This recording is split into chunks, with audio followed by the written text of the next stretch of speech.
Once upon a time in a busy city in southwestern Nigeria, there lived a woman named Mercy. She was 34 years old, soft-spoken, and kind. But behind her gentle smile was deep pain. Mercy had been married for 12 years and had no child. She had tried hospitals. She had fasted until her lips cracked. She had prayed on mountains. But nothing worked. Every month, hope came and then died. Her husband, Chidi, still loved her. But the silence between them had grown heavy. Sometimes he would sit on the couch staring at the wall, saying nothing. Mercy knew what he was thinking. One morning, she stood in the kitchen wiping tears from her face. The neighbors were loud outside, laughing, playing with their children. She whispered a prayer. "God, please see me." Then she heard a voice from the window. "Sister Mercy, you must come to Glory Fire Cathedral this Sunday. Pastor Solomon performs instant miracles. Women like you go in barren and come out pregnant." "I swear it." It was her neighbor, Auntie Beezy. Mercy's heart jumped. She wanted to say no. Something inside her felt uneasy. But desperation is louder than caution. That night, she told Chidi. "Let's go," she said quietly. He nodded. Sunday was coming. Sunday morning arrived with thunder. The sky was dark even though it was 9 a.m. Heavy rain poured down, but people still ran toward Glory Fire Cathedral. The church was massive. White walls. Green banners everywhere. Giant screens flashing. Instant testimony service, your shame ends today. Ushers stood at the gates with cameras, filming every face that entered. Mercy felt strange. Why were they recording everyone? But Chidi held her hand. "Let's go inside." The hall was packed. Thousands of people. The choir sang loudly. Drums shook the floor. Then the lights dimmed. A tall man walked onto the stage. Pastor Solomon. He wore a crisp white suit and emerald green gloves that shone under the lights. In his hand was a golden staff. His voice was deep and smooth. "Today," he said, "God is opening wombs. He is ending shame. He is breaking generational curses." The crowd erupted. Mercy's chest tightened. Then Pastor Solomon stopped walking. He turned slowly, scanning the crowd. His eyes locked onto the back row. "You," he said, pointing. "Woman in the cream wrapper with the blue scarf." Mercy froze. That was her. How did he know? She hadn't told anyone what she was wearing. Everyone turned to look at her. Pastor Solomon smiled. "Come forward. Your time is now." Mercy walked to the altar slowly, her legs shaking. The cameras followed her. The choir sang louder. People clapped. Chidi stood in the crowd, tears already in his eyes. Pastor Solomon stepped closer to Mercy. He smelled like expensive perfume.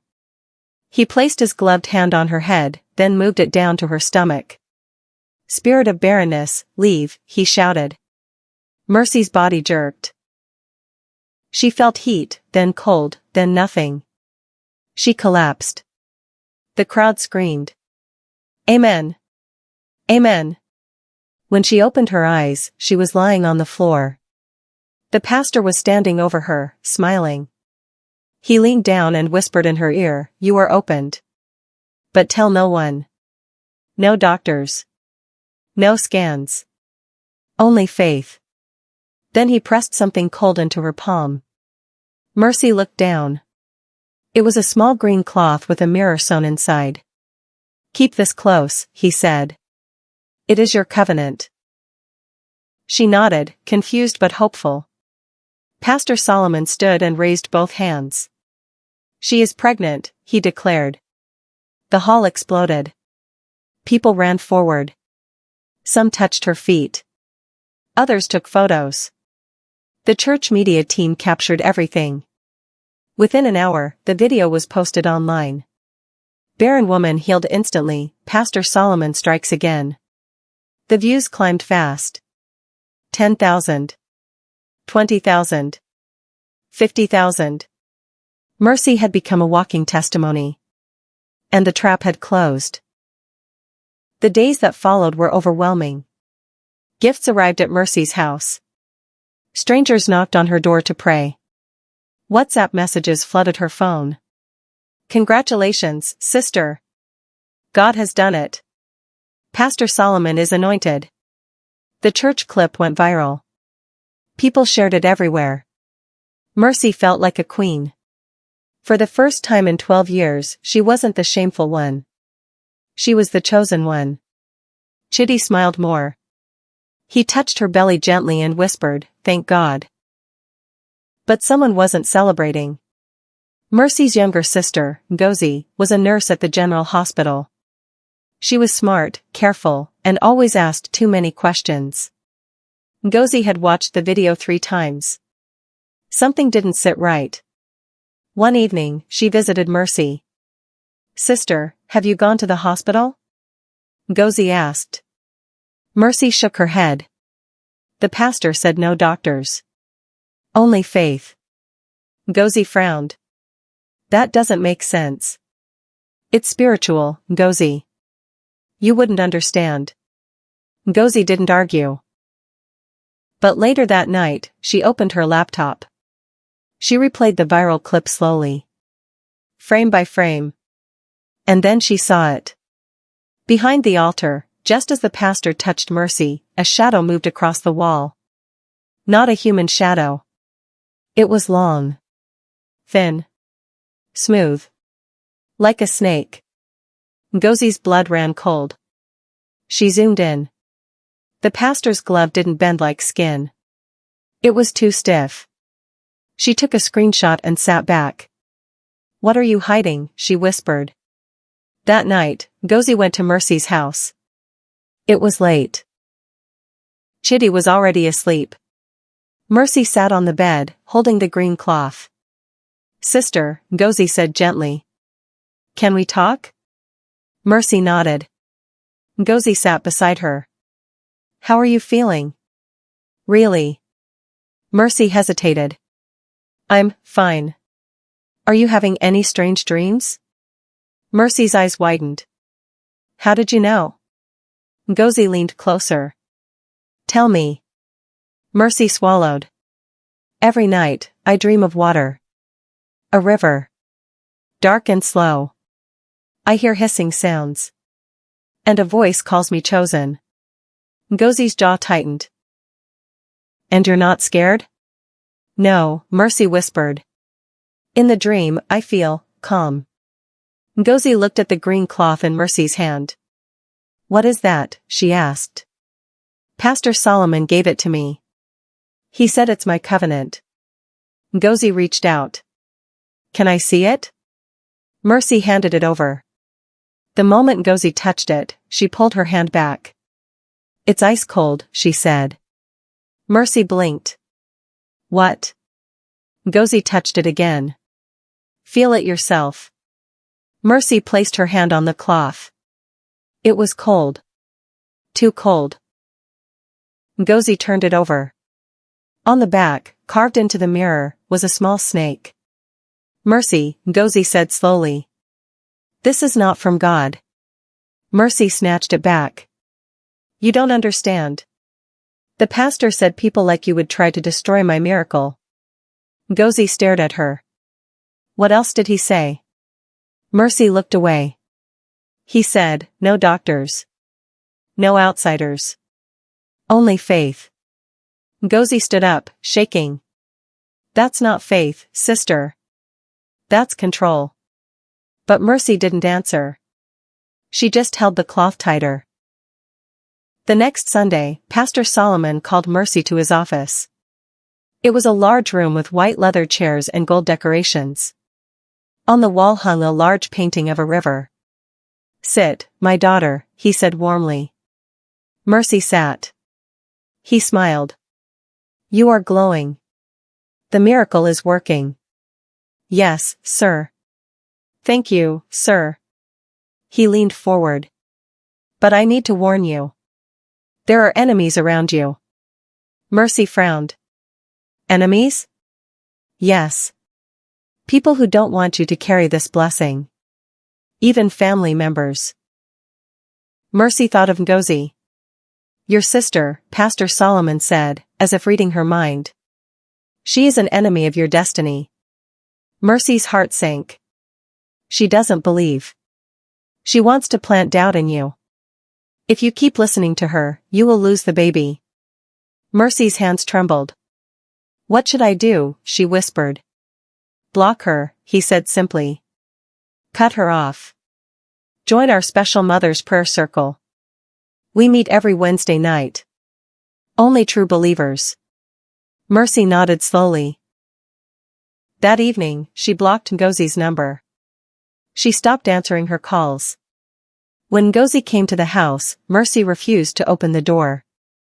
Chitty tried to mediate, but Mercy was firm.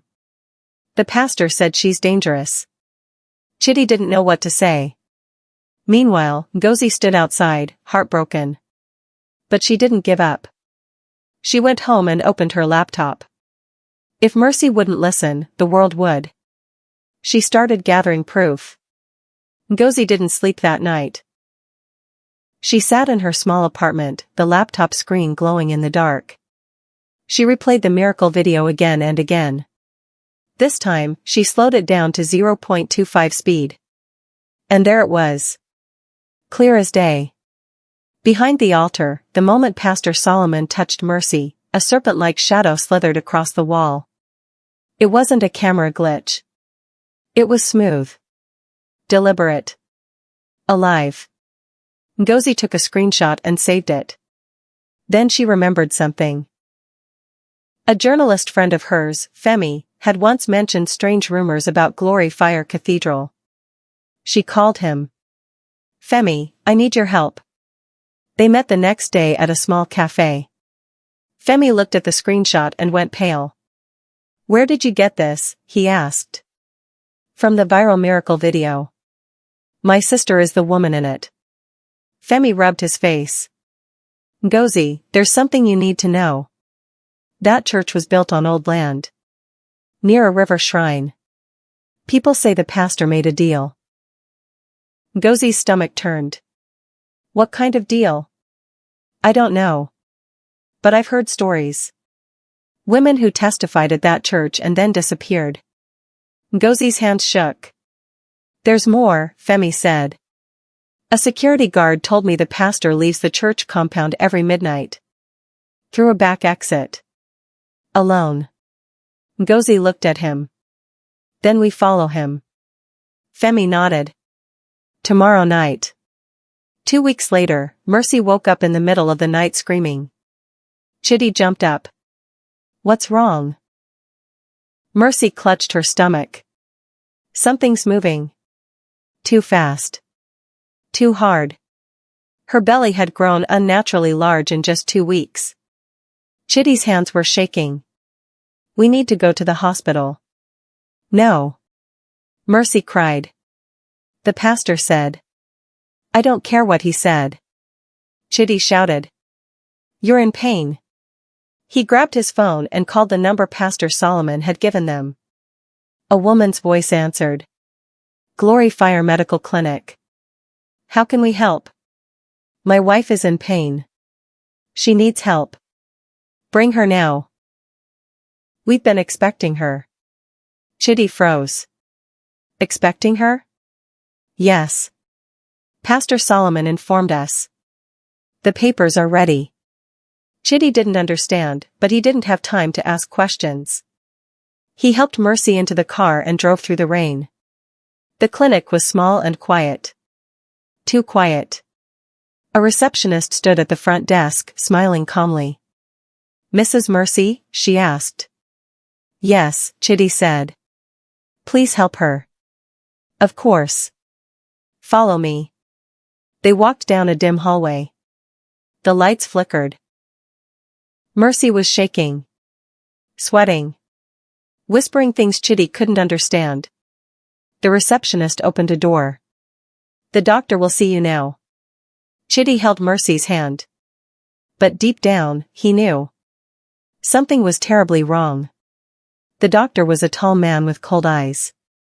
He examined Mercy quickly, then stepped back. "I'm very sorry," he said flatly. "She's gone." Chitty's world stopped. "What?" he whispered. "Your wife. And the baby. They're gone." It was too late. Chitty fell to his knees. "No. No. You're lying. She was just fine." "She was." The doctor didn't move. "I'm sorry for your loss." Chitty tried to go into the room, but two nurses blocked him. "Please, sir. Let us handle this. I want to see her." Chitty screamed. "Sir, please. The body has already been collected." Chitty froze. "What? Church welfare. They came with signed authorization. Everything is in order." Chitty stared at them in disbelief. "Who signed it?" he shouted. The doctor handed him a paper. It was signed by Pastor Solomon. Chitty crumpled to the floor, sobbing. Hours later, Ngozi arrived. Chitty told her everything.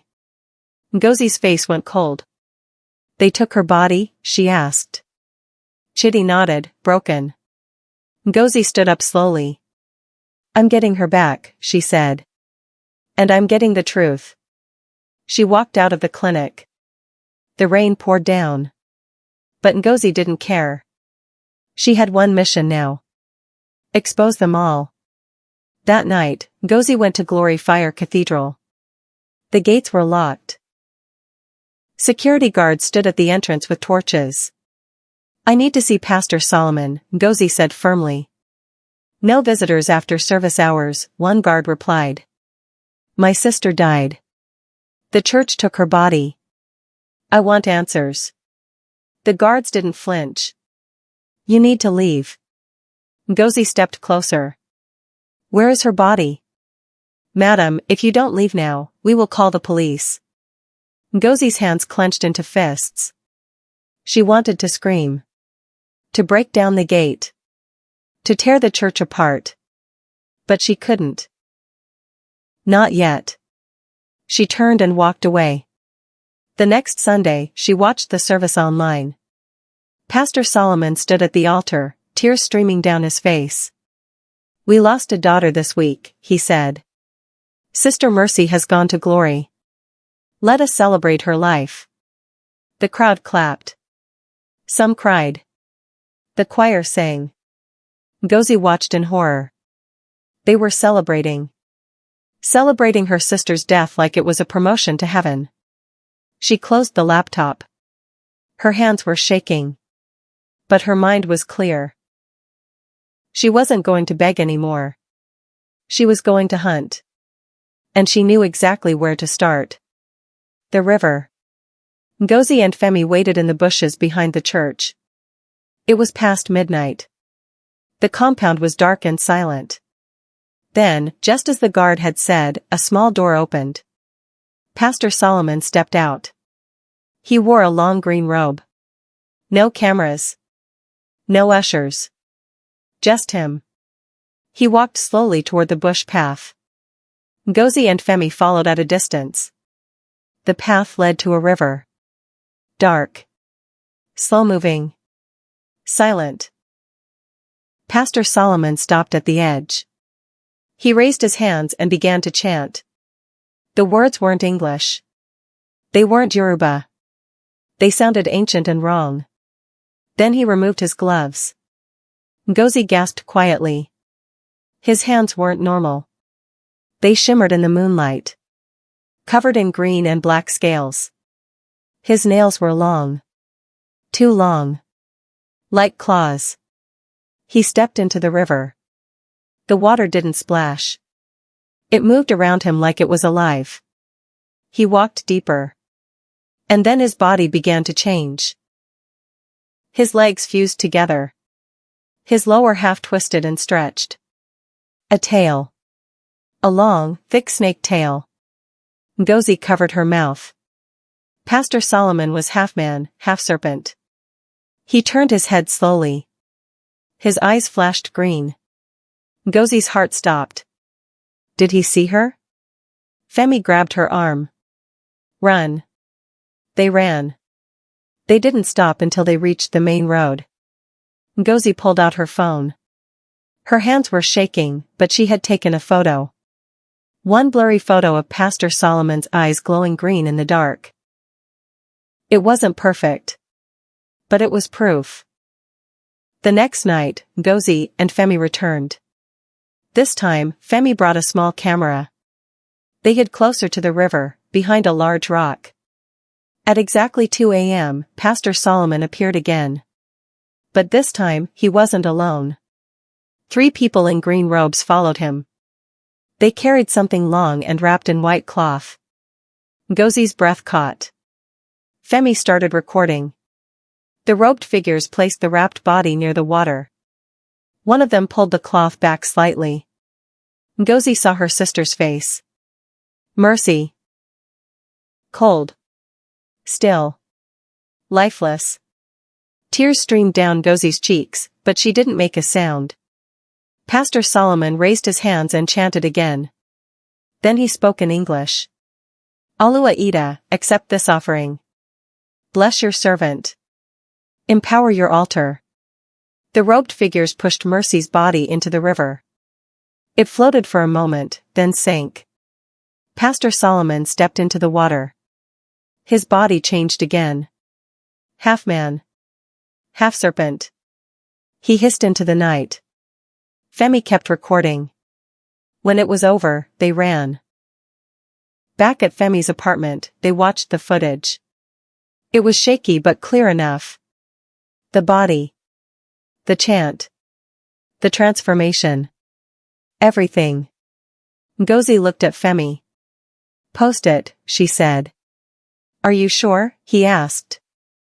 This will destroy everything. Good, Ngozi said. Let it burn. Femi uploaded the video to his blog. He wrote one line above it. This is what happened to my friend's sister. This is what your pastor is hiding. He clicked post. And the world exploded. Within 3 hours, the video had 80,000 views. By morning, it had crossed 400,000. Comments flooded in. Is this real? I knew something was wrong with that church. Call the police. This is demonic. News stations picked it up. Radio hosts talked about it. WhatsApp groups shared it endlessly. Hashtags trended, hashtag Gloryfire exposed, hashtag Pastor Serpent, hashtag Where Is Mercy. Gloryfire Cathedral locked its gates. Pastor Solomon released a statement through the church's Instagram page. This video is a demonic fabrication. We are a house of God. Legal action will be taken against those spreading lies. But the video kept spreading. People started protesting outside the church. Some held candles. Others held photos of missing women. Where is my daughter? Where is my wife? Ngozi stood among them, silent but strong. Then her phone buzzed. An anonymous message, you're next. She showed it to Femi. He frowned. We need to be careful. I'm not stopping, Ngozi said. That night, another message came. This time, it was a photo. Of her. Taken from inside the church compound. With a number written below, 7. Ngozi's blood ran cold. She wasn't just investigating. She was marked. Femi arrived at Ngozi's apartment with a brown envelope.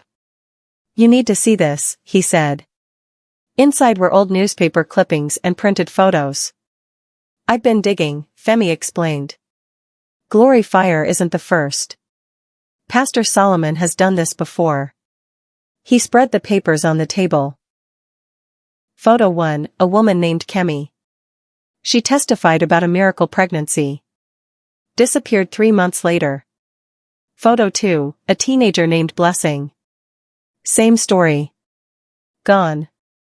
Photo 3, a woman named Obioma. Testified. Vanished. Ngozi counted. 8 women in total. All from different years. All with the same pattern. There's more, Femi said. He pulled out a document. I got this from a clinic worker who quit. It's a referral list. Every woman who testified at Glory Fire was sent to the same private clinic. Ngozi's hands shook. They're all connected, she whispered. Femi nodded. The pastor. The clinic. The altar workers. It's a system. Ngozi looked at the photos again. Then her phone buzzed. Another anonymous message. This time it was a leaked photo from inside the church. Her face. Printed. Pinned to a wall. With the number 7 written in red. Below it, new text, watch her. Ngozi looked at Femi.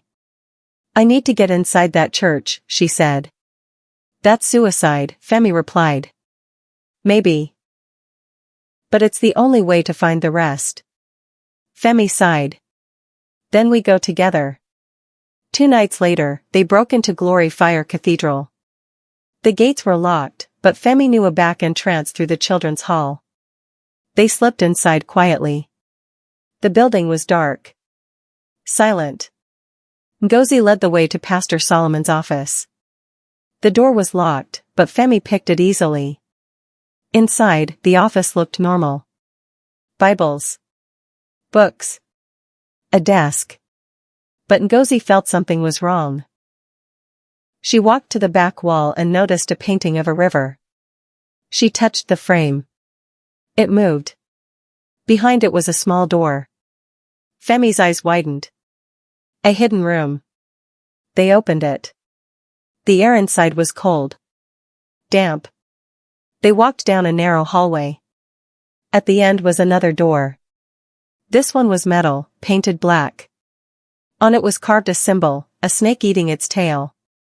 Ngozi pushed it open. The room was circular. Black and green tiles. Unlit candles everywhere. In the center was a stone altar. And on the walls were photos. Dozens of them. Women. Young. Old. Pregnant. Smiling. Below each photo was a name and a number. Ngozi walked closer. She saw Mercy's photo. Number 6. She saw Kemi. Number 2. Blessing. Number 4. Then she saw her own face. Number 7. Below it, in progress. Ngozi's breath caught. On a desk nearby was a large book. She opened it. Ritual record. Snake Mother's offering. Each entry had a name, a date, and a status. Accepted. Consumed. Returned. Mercy's entry. Accepted. Spirit pleased. Awakening visible. Ngozi's hands shook. Suddenly, footsteps echoed in the hallway. Someone was coming. Ngozi and Femi barely escaped. They ran through the back exit and didn't stop until they reached the main road. That night, Ngozi couldn't sleep. She kept seeing the photos. The names. The numbers. Her sister wasn't the only one. There were dozens. The next day, she called a meeting. At an old market square, families gathered. Some held framed photos. Others held candles. Chidi was there too. He looked broken, but he came. Ngozi stood in the center. I know what happened to our daughters. Our wives. Our sisters. People leaned in. They were sacrificed. By Pastor Solomon.